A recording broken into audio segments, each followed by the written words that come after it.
Good morning and good afternoon and good evening, ladies and gentlemen, wherever you are in the world. Welcome back to the Caring Economy with me, Toby Usnik. Today is a really fun day, a sort of blast from the past. We have as our guest Marty Chavez, Ph.D. He has been in my life since the early 90s. We go way back. But Marty is a partner and vice chairman of Sixth Street, the $50 billion global investment firm, where he works on research and development, diversity, equity, and inclusion, which is dear to all of us, their sourcing engine, and portfolio management. He's been widely renowned as a leader who turned the whole Wall Street trading business into a software business and was among the most senior Latinos on Wall Street, as well as the most senior openly gay executive at Goldman Sachs for the many years he was there. Prior to Sixth Street, he had served as chief information officer, as well as a chief financial officer at Goldman Sachs. He also serves on the board of directors at Alphabet, the parent company of Google, as we all know, and Recursion Pharmaceuticals.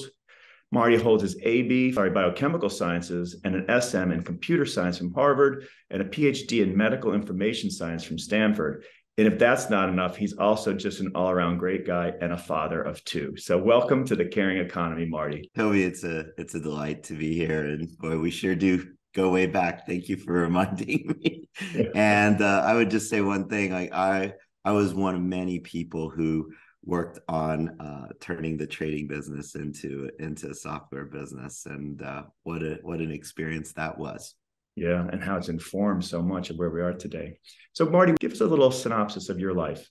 I grew up in Albuquerque, New Mexico, which is interesting because there's really two businesses there. One is tourism, the other is the military industrial complex. And I was good at math and good at computers.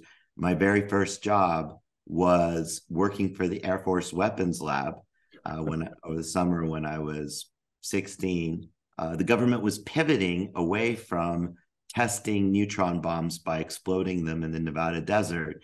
And someone had the bright idea of, couldn't we just simulate the explosion of bombs and find out everything we needed to know in software simulation? I mentioned that because that was really what started it all, Toby. I've been doing versions of that my whole life, taking a business or scientific or industrial reality and simulating it in software. Once you've captured it in a high fidelity software model, you can turn it around and examine it and ask hypothetical questions.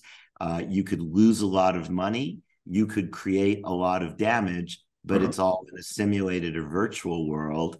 And then you wake up and realize, well, none of that actually happened. What can I do about it in the real world?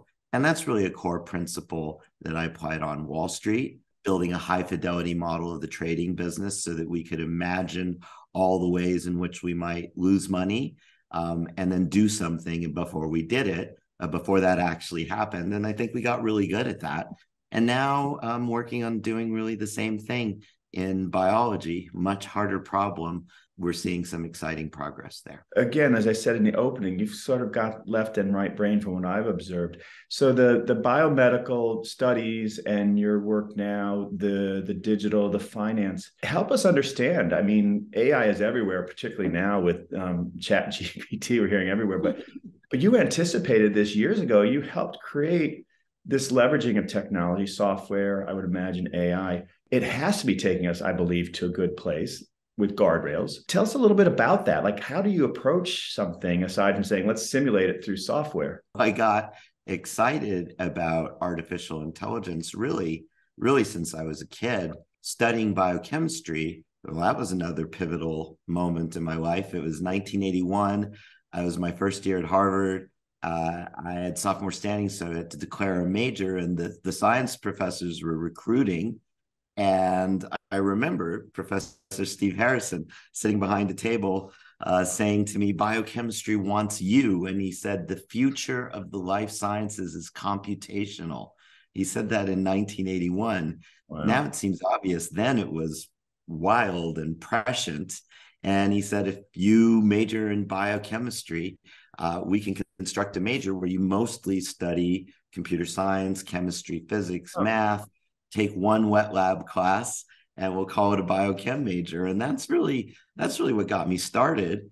So I went to Stanford for the MD PhD program, finished the PhD, took a leave of absence almost at the very end of med school. I was at Stanford in a joint venture between the Department of Computer Science and the School of Medicine in the early 80s, when there was a ton of excitement about artificial intelligence. It was they were called expert systems back then.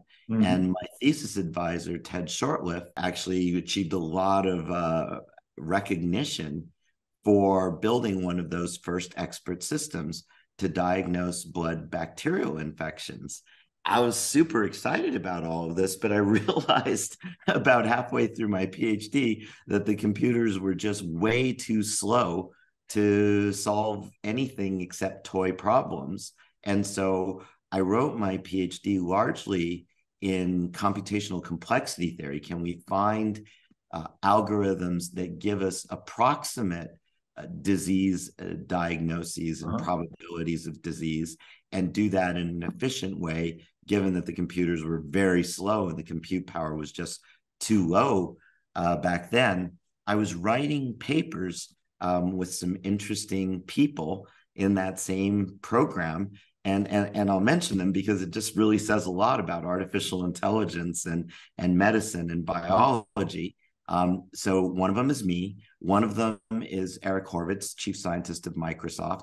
One is David Heckerman, distinguished scientist in machine learning at Amazon. And the fourth is by far the most successful. He realized that medicine was just too hard a problem for the compute power we had back then. So he decided to apply machine learning to an easier but very important problem, which is what movie to watch tonight. And of course, that's Reed Hastings, the founder of Netflix. And so I realized that medicine was too hard. And randomly, I got a letter from a headhunter.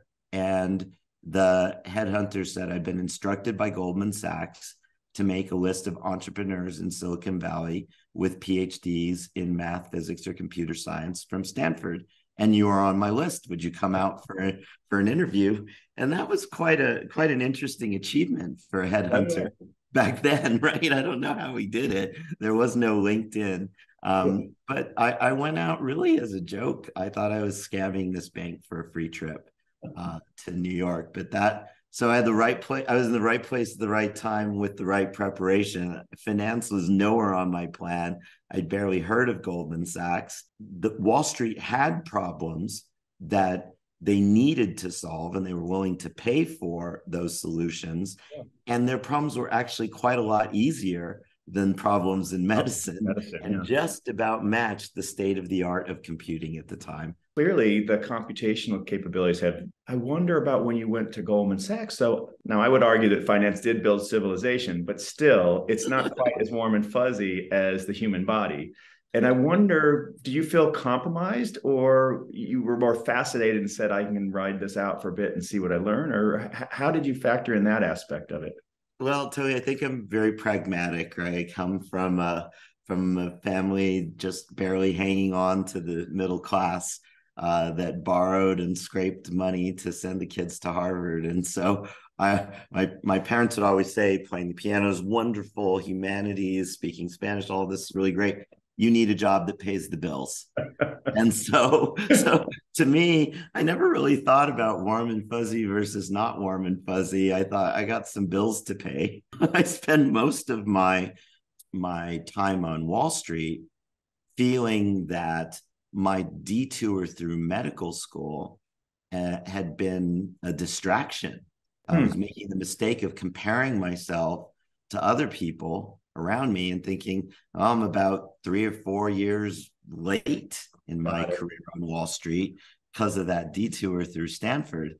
But it's a cliche. Everything happens for a reason. It turned out that I was getting ready for the revolution that's happening right now, where the computers, through Moore's law, the doubling every 18 months or so, those doublings don't look like much the first 10, but then the next 50 start leading to staggering results, and we're in the middle of that. But to make all of this work, these AIs can cost hundreds of millions of dollars of compute and electricity to train. And so you need financing to make it happen. And so it turns out that Wall Street was kind of a distraction, but an important distraction, a 30-year distraction where I learned a lot about finance. But it was important to know finance and to know software and to know biology to get ready for what's happening right now in 2023. So it all makes sense with perfect hindsight. Yes. Though most of the time I was on Wall Street, people would say, "You went to med school? That's kind of cute or weird, or what were you thinking?" Yeah. Right? And no one's really asking that question now. No, but as you said earlier, in retrospect, you were a pioneer, right? Like all this, it does make sense in the rearview mirror, is how I say it. But still, kudos to you for getting all that training and leveraging it in such a really significant way. I wonder if you might say a little bit more about your time at Goldman, in particular, but on Wall Street as a Latino and out executive. How was that pioneering experience for you at a big storied bank like Goldman? I didn't really experience it that way, Toby. I would say if there was anything I was good at, it was just being me and not some other version of me. And so I wasn't so much a pioneer. The way I thought of it is when I got this letter from the headhunter, I actually treated it as a joke. I thought I was scamming the bank for a free trip to New York.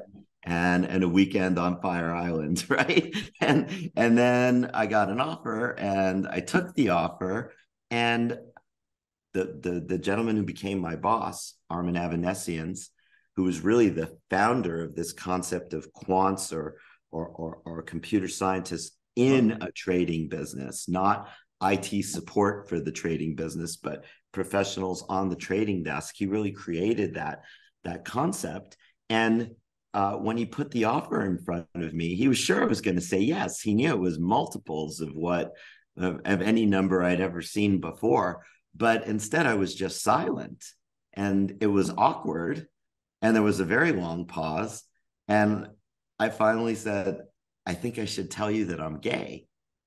And this was 1993, right? This had never happened to him. And probably, I don't know, supposedly hadn't happened to anybody, right? Nobody really came out in a job interview. Right. But the way I looked at it is I had a career in Silicon Valley. I was going to figure something out. I didn't really need this job, and I wasn't taking it that seriously. So I wasn't going to become a closet case all over again just for some job in New York.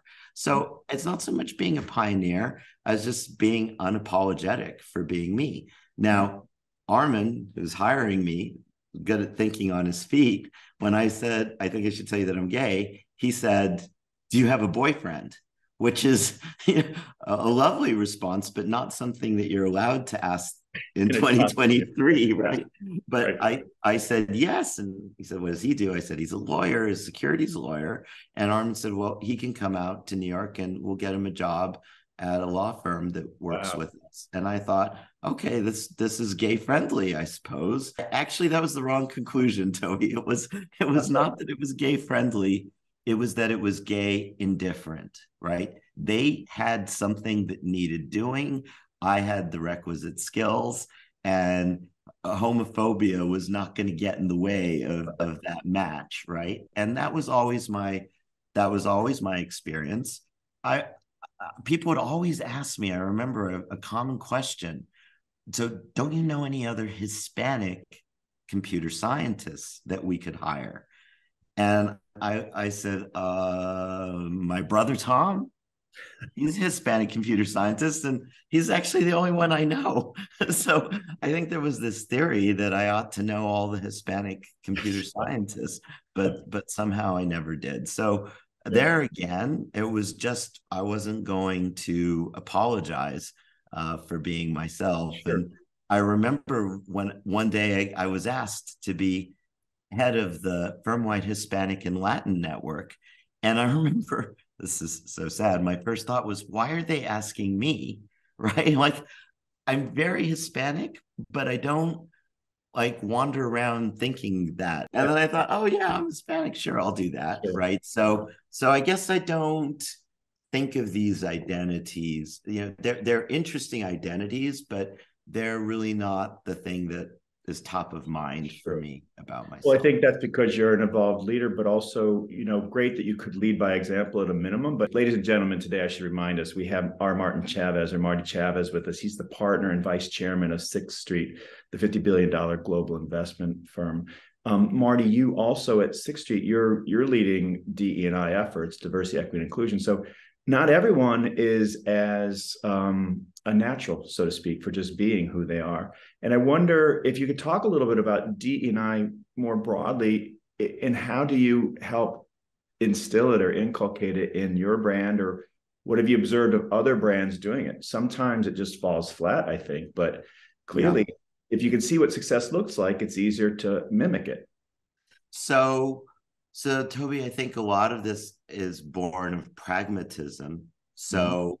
So here's something that happens. It's it's Pride Month, or it's Hispanic Heritage Month, and in the months leading up to it, I'll get 50 invitations to be a speaker, Mhm. right? And so if you're looking for senior LGBT leaders in private capital, private equity, private credit, you end up going to one of those people. And then when you're thinking about Hispanics in private capital, there's Orlando Bravo, and there's me, and I'm sure there's got to be some others, but this is what happens, right? I'll get 50 invitations to be the Hispanic Heritage Month speaker. It's not scalable. I actually have a job, and would be a lot of speaking engagements. And so we started thinking, why is it that there are only a couple of senior Hispanics in this industry, and what are we going to do about it, if anything? And one of the quirks of my upbringing that I realized was just a quirk is my mother grew up in the barrio of Albuquerque, New Mexico, but somehow she got this idea that her kids would go to Harvard. And they all And did. and all five of us did, Bless right? you. And so I just always grew up with this idea that if you really are tenacious, then you can make stuff happen, Yeah. right? And so I never thought, oh, Wall Street is for the Anglo-Saxon majority and not for me. I always thought, well, maybe I could do Wall Street, or maybe I could do something else. But I had become aware that for whatever reason, for large numbers of Hispanic kids, they just don't really think about Wall Street at all. Correct. So the really talented STEM kids all seem to have gotten what I got from my mom, which was you could be a doctor, but they never got you could also do these other things. It just didn't really exist for them. And so one of the things that we're working on is just making it well known and understood to Hispanic kids wherever they are that Wall Street's an option for them, that private capital is an option for them, and it's worth their consideration, and they'd be welcome.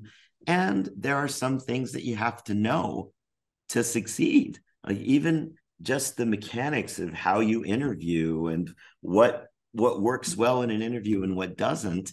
It isn't necessarily obvious, right? I had a bunch of serendipity going on for me, and I went to Harvard, and I knew how to interview on Wall Street, even though I'd never interviewed on Wall Street. I had roommates who did. It was in the ambiance around me. And so one of the things that we're working on doing is just increasing that awareness and doing it in a way that's scalable. So rather than me talking at 50 different company events, is there a way that I can reach a large number of people? And so this is something I'm super excited about doing. We're looking systematically at colleges and universities that have large Hispanic student populations. One of them is the Cal State system. And so I've been working with the former chancellor of the Cal State system. He just came over to lunch at my house last week, and we're we're going at it. Like there's tens of thousands of kids in that system, and he's already sending me resumes, and I can't be the mentor for a significant number of those kids. But are there events in person or virtual where I can answer questions? And hey, I'm really reminded, Toby, of something my mom always told me. She said, yeah, you need to represent, absolutely, but the best way for you to represent is really just to be very successful and visible, and then Hispanic or LGBT kids will see you, and that's really all that you need to do for them, is be visible. And it sounded to me like that was maybe the easy way out, but more and more I think she's right. Very large numbers of kids write me on LinkedIn and say, you don't know me, but I read this article about you, or I heard you talk at this event, and I thought, hey, I could do that. And then I went and did it. And so I'm beginning to think that, as usual, my mom was right about that. Moms are always right. Well, I'm happy to help you there if I can. I've become fairly friendly recently with the president of SUNY New Paltz. The SUNY system is great here in New York, as you know. What about those kids? What pearls of wisdom do you give them when you're talking to them? Or if those kids are listening now, like any sort of, like check out this site, or, use eye contact when you're interviewing. There's so many words or pearls of wisdom, I'm sure. Yeah. Toby, I'll give you my top pearl of wisdom. Again, it's very, very pragmatic, right? Which is, when you go into an interview, don't ask your interviewer what the interviewer's company can do for you. That's just don't do that. Instead, go into the interview with the mindset that you are going to make your interviewer very successful in his or her career. You are going to help your interviewer get paid and promoted by hiring you. There you go. And if you do that, it's just like sales 101, right? That's very inspiring to your interviewer. But if you go in and you want to know, how many days off am I going to get? And when am I going to get promoted? And that just, all that stuff falls flat. And you're smiling, and it seems obvious to old timers like us, but it isn't necessarily obvious to a kid out there for the first interview. And I find that approach to the interview makes a world of difference. Yep. And always send a thank you note for always that too. Exactly. So we know now how people should find you if they want, which is on LinkedIn. Marty, I had shared with you in advance, I had just finished reading this great book by Catherine Rundle on John Donne, called Super Infinite. And he, in his writings and in this book, we discover how he really seemed to understand awe, the concept of awe, being able to write about it, capture it, explain it. And as I think back of you and your career, the years I've known you, I think you've experienced it, you've theorized, you've built, you've survived, you have knowledge of awe, both at the personal level, but I also think at that macro level in the world of finance and technology, AI. So my question is, what do you make of awe? Has it shaped your life? Is it something that does have some kind of practical application in the brands that you've worked with? Or is that just corn awe? No, it's actually a huge thing. And awe has many variations. For instance, there's an old concept of the fear of God, for example, right? Fear. Inspiration. Fear like in a horror movie, or is it a different kind of fear? Probably more like awe, right? Which can be scary and exciting. And it's usually a little bit of both. And for me, the big career inflection moments have been scary and exciting. So, for instance, the financial crisis. I've never been the same. I was right there in the middle of it, not super senior, a recent partner of Goldman, so some level of accountability, and I got thrown right in the middle of it. I remember my boss calling me into his office and saying, there's a business that is having a lot of trouble, and we're having liquidity drains in that business every day.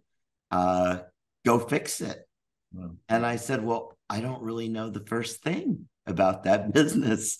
And he said, well, you've got all weekend to learn about it, right? And that, I remember being completely terrified. And a Of part of course. me, yeah, and I'm watching the financial system come apart. Like, Unbelievable. like literally, I Well, remember calling my brothers and sisters and saying, the banks might not open on Monday. Right. And they said, what do you mean? I'm like, just like I said it, right? The ATMs might not work and you might go to the bank and nothing will happen, right? We were that close. So that was a kind of awe. And I remember thinking, is my boss setting me up for failure by telling me to go run this business I know nothing about? Because that's how it felt. But then there was another corner of my brain saying, this is a huge opportunity, right? If I can actually learn and be part of the solution. And indeed, that the financial crisis really was the turning point in my career. So now, different kind of awe. In 2023, I made a prediction for Liz Hoffman and her new publication, Semaphore. So I've known Liz for years. And for years, Liz asked me my prediction about financial markets. And for years, my answer has been, Liz, 50% chance it goes up and 50% chance it goes down. And then she'd say, oh, come on, you could do better than that. And I'd say, okay, here's my other prediction.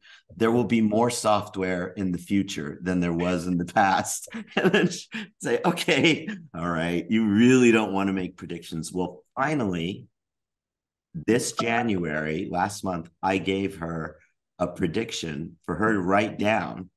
And it's amazing to me that she extracted a prediction from me, but it shows you how excited I am that I would actually go out on a limb. And here's my prediction. I said, exponential advances in artificial intelligence will prove so deflationary in 2023 that they materially help the Fed fight inflation and trigger the next technology boom. Wow. In 2023. Now, even a month ago when I said it, a lot of my associates said, I'm sure you're right, but not in 2023. You know, this is a usual Marty prediction. I'm infamous for having incredible visions of the future with the most terrible timing. Like I could be off by decades, right? And so it's like Cassandra. Was it Cassandra? Yeah, my predictions are not that useful or actionable, but this one I actually feel confident about. The computers are starting to do the most insane things. Yes. Here's another bit of I'll mention. You mentioned that I'm chairman of the board of Recursion Pharmaceuticals. I was just there in Salt Lake City a couple of weeks ago and actually saw what is going on there. I know what's going on, but I really experienced it up close. And so they have all these machines and they're all connected by robot arms. And there's these little trays, and each tray has 1,500 little wells in it, little plastic trays, and each well has a different experiment happening in it on a cluster of 400 to 500 human neurons, not clones, but they are iPSC stem cells that have been coaxed into becoming neurons. So they're human neurons.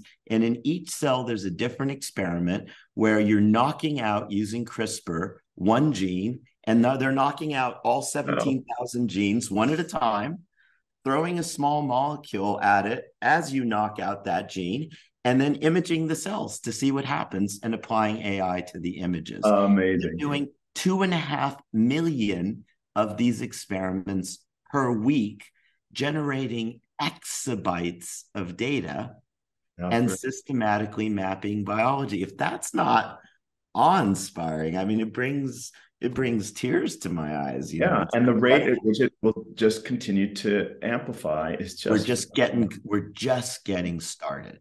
I think your prediction will be right. I mean, before you came on, we were just talking about just the Chat GPT. I mean, that has come out of nowhere in my world in the past week. It's everywhere all the time. I've downloaded it. I'm seeing it on TikTok. I mean, it's like, whoa, welcome to the future. So, Toby, what if I told you that Chat GPT is a toy I'm sure it is. compared to what you're going to see Absolutely. later this year? I believe it. I completely Yeah. believe it because I have now, as I believe we all need to take an informed view, try and understand it or tinker with it yourself before you start to judge it, politicize it, or what have you. But wow, just seeing what Chat GPT is available and all the knockoffs coming from it, I can only imagine. That's the awe we're talking about. You have that vision. And ChatGPT has ignited the competitive, creative forces of capitalism in a way that I don't think I've ever seen before. Yeah. I've been a computer scientist since I was 10. 2023 is by far the most exciting year in the history of computer science. And what I think is going on, that proverbial story about someone invents the game of chess and the emperor rewards this person and the person says, I want a grain of rice on the first square, 2 grains of rice on the second square, right? And it doesn't seem like much for the first 20 squares, right? But then by the time you get to the 64th square, there's more grains of rice than atoms in the universe, right? And so this is the nature of doubling. This is the thing that's hard for us to wrap our brains around. Moore's law, right? The computer's getting roughly twice as fast, roughly every 18 months, and the cost going down, right? If air travel were doing the same thing, we'd be zipping around at the speed of light by now, right? But air travel doesn't obey those dynamics, but software does. And the first many doublings don't look like a big deal. But then you get to the second half of the chessboard, squares 32, and it starts to get interesting. That is where we are right now. So we've been doubling, but it hasn't been exciting. But now, you're going to see a doubling between now and the end of the year. I think you're going to see a doubling at the halfway point of the year in terms of the awe-inspiring capabilities. And where it goes after that is who knows, right? Well, I am so grateful to have had you on the show, Marty, because I can come back to you when I need some guidance on all this. As you're talking, I'm remembering like just trying to teach a kid the beauty of compounded interest, right? Like, and trying to get them to save. So hopefully people are going to learn and be excited about this, not terrified and politicized. But Marty Chavez, I want to just let you have the last word and say thank you so much for coming on the Caring Economy. So over to you. Any sort of final thoughts, words of wisdom, or inspiration? Although you've already shared a lot already, and I'm grateful. Sure. Well, I'm going to put in a plug for my favorite book that I've read in the past several years by Yuval Harari, which is Homo Deus, right? So he wrote a book, The History of Humanity, called Sapiens, and then another book, The Future of Humanity, called Homo Deus, or Man God. And it's terrifying and it's exciting. And he asks these hard questions about AI because it's coming. Here. Are we going to be the friends of the AI, the pets, the slaves, the food, right? He goes through all these scenarios and he comes out with some advice. And the advice is there's going to be, he calls it the digital priesthood. These are the people who tell the computers what to do. And his top advice for people raising kids right now is be sure that they understand the data-driven algorithmic approach to problem solving, because that's going to be the skill set that really, really, really matters. And so it's a little bit of a dark scenario, but again, back to what we discussed earlier about awe. It is awe-inspiring, and fundamentally, I'm a techno-optimist. Technology creates immense challenges, And it's often the answer to those challenges at the same time as it's creating challenges. And this is something that really only people can do. Yes. And I see only people doing for a long time is distinguishing between the dangers and the opportunities and making the right choices. So there you go. For all of us to reflect on. Yeah, and with recommending that, I will pick up a copy of Homo Days. It's also pragmatic, which is what you've been throughout your career. So thank you again. You bet. Always a pleasure.